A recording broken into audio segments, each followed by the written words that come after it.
this is Emily the Songbird, and today we're going to go over understand the key of C in relation to crazy. That's the key that I've chosen to play it in. So the key, basically, it's so important to know the key of a song, and sometimes it shifts and sometimes it even shifts in the song, but in this song we are in the key of C. And so the notes that relate with the key of the C are C, D, E, F, G, A, B, C. And that's a good practice. That's your do, re, mi, fa, sol, la, ti, do.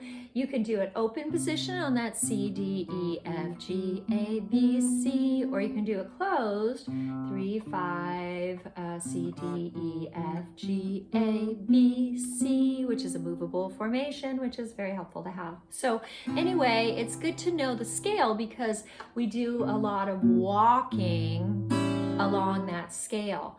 The other thing that's important to know is the chords that relate to each of those keys. So in this particular key of C, we have a C major, we have a pattern of the major chord, then we have a D minor chord, the second one is minor, the third one is minor as well, E minor, an F chord, a G chord, an A minor, and a B diminished or flat 5/7 chord, which we don't use, although it kind of gives the indication of that somewhat in this song. But anyway, so again, the key of the song, and usually can be indicated by the first chord or note that it starts on or the last one.